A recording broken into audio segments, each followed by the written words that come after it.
ಕಾಲದ ಮೇಲೆ 5 ವರ್ಷ ಜೈಲಲ್ಲಿ ಇದ್ದಾರಲ್ಲ, FIR ಆಗಿಲ್ಲ.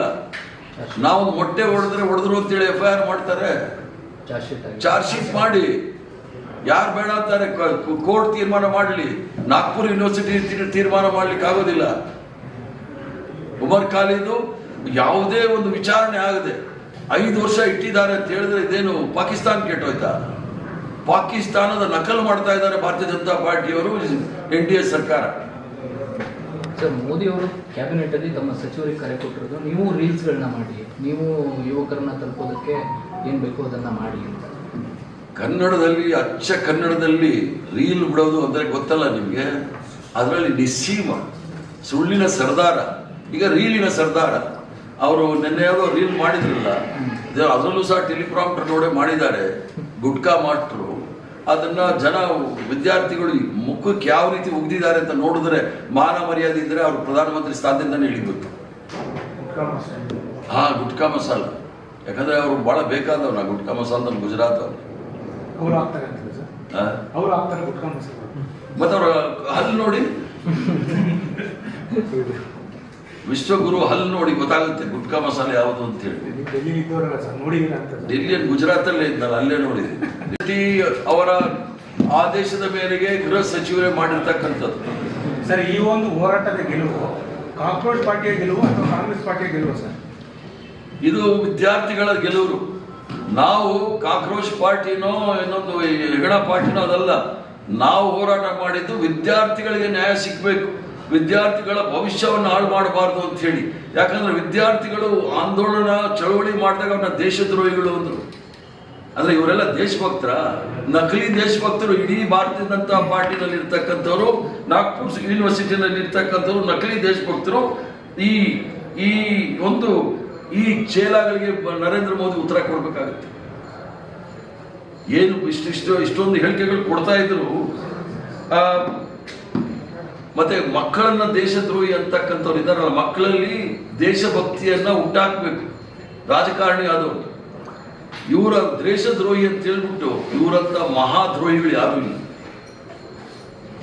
ಫ್ರೀಡಂ ಪಾರ್ಕ್ನಲ್ಲಿ ಸಂಘಟನ್ ಸರ್ಜಾನ್ ಅಭಿಯಾನ್ನಲ್ಲಿ ವೇಣುಗೋಪಾಲ್ ಅವರು ಹೇಳಿದ್ದಾರೆ 50 ವರ್ಷದೊಳಗಿರ್ತಕ್ಕಂಥವ್ರಿಗೆ ಅಧ್ಯಕ್ಷ ಸ್ಥಾನವನ್ನು ಕೊಡ್ತೀವಿ. ಆದರೆ 50 ವರ್ಷದ ಮೇಲಿರೋರು ಅವರು ಸಕ್ರಿಯವಾಗಿದ್ದು ಆಮೇಲೆ ಪ್ರಭಾವಿಗಳಾಗಿ ಅವ್ರಿಗೆಲ್ಲ ರೀತಿಯ ಶಕ್ತಿ ಇದ್ರೆ ಅಂಥವ್ರನ್ನೂ ಸಹ ಇಟ್ಕೊಳ್ತೀವಿ, ಅವ್ರು ಕೈ ಬಿಡಕ್ಕೆ ಹೋಗೋದಿಲ್ಲ. ಅದರರ್ಥ ನಮ್ಮ ಮೊದಲನೇ ಪ್ರಾತಿನಿಧ್ಯ 50 ವರ್ಷಗಳಿರ್ತಕ್ಕಂಥ ಯುವಕರು ಬರಬೇಕು. ಅವರು ಇನ್ನೊಂದು 10-15 ವರ್ಷ ಪಕ್ಷದಲ್ಲಿ ಕೆಲಸ ಮಾಡಿ ಬೆಳೆಸ್ತಕ್ಕಂಥ ಹುಡುಕ್ತೀವಿ. ಸಿಕ್ಕಲಿಲ್ಲ ಅಂದರೆ ಅಕಸ್ಮಾತ್ ಬೇರೆಯವರು ಸಹ ಹಿರಿಯರು ಇರ್ತಾರೆ, ಅವ್ರು ಎಲ್ಲ ರೀತಿಯ ಸಾಮರ್ಥ್ಯ ಇರುತ್ತೆ, ಅವ್ರಿಗೆ ಪ್ರಭಾವಿಗಳಿರ್ತಾರೆ, ಅಂಥವ್ರನ್ನೂ ಸಹ ನಾವು ಆಯ್ಕೆ ಮಾಡ್ತೀವಿ. ಯಾಕಂದರೆ ಅದಕ್ಕೋಸ್ಕರ ಇದರಲ್ಲಿ ಸ್ಪಷ್ಟವಾಗಿ ಸಾಮಾಜಿಕ ನ್ಯಾಯದ ಜೊತೆಗೆ, ಅದರಲ್ಲಿ ಸಾಮಾಜಿಕ ನ್ಯಾಯ ಜೊತೆಗೆ ಮಹಿಳೆಯರು, ಯುವಕರು ಮತ್ತು ಅಲ್ಪಸಂಖ್ಯಾತರು, ಹಿಂದುಳಿದ ವರ್ಗದವರು, SC ST ಅವರು ಎಲ್ರಿಗೂ ಸಹ ಅವಕಾಶ ಕೊಡಬೇಕು ಅನ್ನೋ ಮೂಲ ಉದ್ದೇಶದಿಂದ ಈ ಸಂಘಟನ್ ಸರ್ಜಾನ್ ಅಭಿಯಾನ ಮಾಡಿದ್ದೇವೆ. ಅಲ್ಲಲ್ಲ, ಅವರು ಬಹಳಷ್ಟು ಜಾಗದಲ್ಲಿ ಇದ್ದಾರೆ, ಇಲ್ಲ ಅಂತಲ್ಲ. ಯಾರ್ಯಾರಿಗೆ ಹೆಂಗೆ ಬರುತ್ತೆ ಸಾಮಾಜಿಕ ನ್ಯಾಯ ಎಲ್ರಿಗೂ ಸಹ ಅವಕಾಶ ಸಿಗುತ್ತೆ. ಸರ್, ಇದು ಕ್ಯಾಬಿನೆಟ್ ಅಪ್ಲೈ ಆಗುತ್ತೆ, ಕೇವಲ ಸಂಘಟನೆ ಮಾತ್ರ ಸೀಮಿತ ಆಗುತ್ತೆ. ಈ ವಿಚಾರಗಳು ಮಾಧ್ಯಮ ಇಲಾಖೆ ಭ್ರಷ್ಟಾಚಾರದಲ್ಲಿ ಮುಳುಗಿರಲಿಲ್ಲ. ಭಾರತೀಯ ಜನತಾ ಪಾರ್ಟಿಯ ಅವ್ರನ್ನ ಅವಿದ್ಯಾವಂತಿ ಆಗಿರ್ತಕ್ಕಂಥ ಇರಾನಿ ಅವರು, ಸ್ಮೃತಿ ಇರಾನಿ ಅವರು ಸಹ ಶಿಕ್ಷಣ ಸಚಿವರಾಗಿದ್ದಾಗಲೂ ಸಹ ಭ್ರಷ್ಟಾಚಾರದ ಲೇಪ ಅವ್ರಿಗೆ ಬಂದಿರಲಿಲ್ಲ. ಅಟಲ್ ಬಿಹಾರಿ ವಾಜಪೇಯಿರವರು ಸಹ ಇದ್ದರು, ನರಸಿಂಗ್ ರಾಯರಿದ್ದರು. ಇವೆಲ್ಲರೂ ಸಹ ಶಿಕ್ಷಣಕ್ಕೆ ಹೆಚ್ಚಿನ ಒತ್ತನ್ನು ಕೊಟ್ಟು ಈಗಲೂ ಸಹ 1,39,299 ಕೋಟಿ ಬಜೆಟ್ ಇದೆ ಶಿಕ್ಷಣ ಕ್ಷೇತ್ರಕ್ಕೆ.